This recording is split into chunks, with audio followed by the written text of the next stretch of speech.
بسم الله الرحمن الرحيم كان ويدرس علي قرها بوغا بلال أفكاغا كوددال waxa aanu guda galaynaa casharkii saddexaad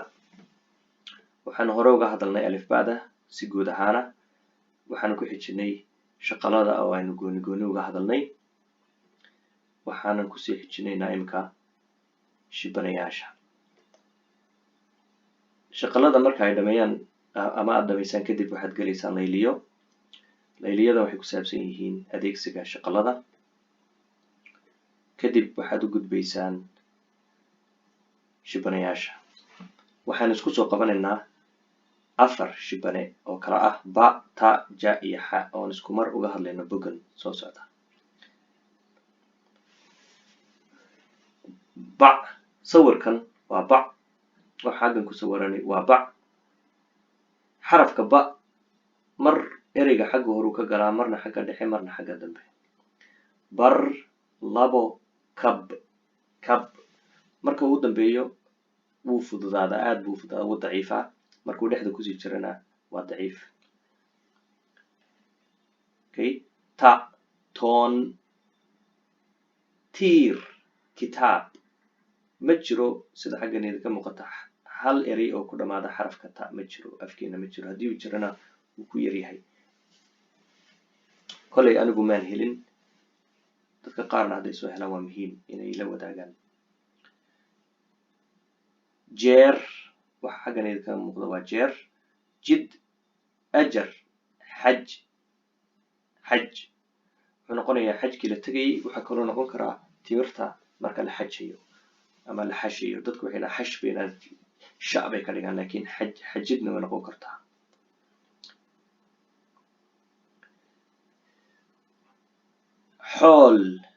xoolka yar ilmaha lagu rido xir saxan bax ereyadii inoo sawirnaa oo mid walba qodob la raaciyay waa kuwan bacda toonta jeerta xoolka sidii hore si lamid ah markaynu ka gudubno dhawaaqyada iyo casharka waxaan u gudbaynaa layli akhri dhawaaqyadan oo goobaab kuwa macnaha leh eeg tusaalaha ab marka waa inaad ardaygu isku daya inuu akhriyo dhammaan dhawaaqyada meesha ka muuqda kadibna kuwa macnaha sameynaya uu markaa goobaabo layliskan ugu horeeya waa inaan isla qabanaa ab eb ib ob ub aab eeb iib oob uub ba be bi bo bu ba be bi bo bu ta te ti to tu ta te ti to tu haddaad u fiirsatay ma jiro dhawaaq ku dhamaada xarafka ta sidaas daraadeed at et it ot ut meesha way ka maqan tahay keliya markuu xarafka ta ugu horeeyo unbaa meesha lasoo dhigay waa saad idin muuqata ja aj ej ij oj uj aaj eej iij ooj uj ja je ji jo ju ja je ji jo ju dhawaaqyadan kuwa ka mid ah afkeena lagama helayo oo ma jirto tusaale ahaan wax iij ku dhamaada laakiin ereyo shisheeye ah ayaa laga helayaa oo tusaale ahaan markaa dhahda khaliij iijti marka waa suurtagal saas daraadeed baana looga wada tegin xuruftan dhawaaqyadan oo sida ta aan loo qarin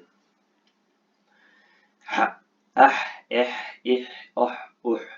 ax ex ix ox ux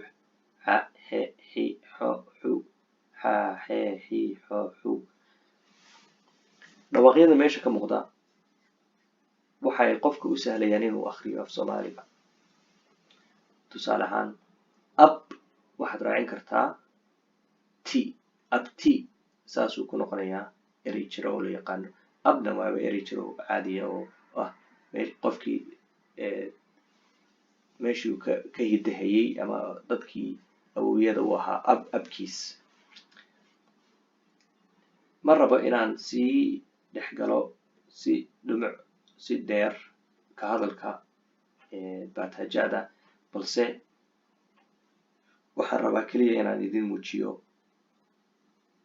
layliga xagga ku qoran inuu aad muhiim u yahay akhrinta iyo qorista labadaba qofkuna markii uu ku celceliyo in badan qoro uu akhriyo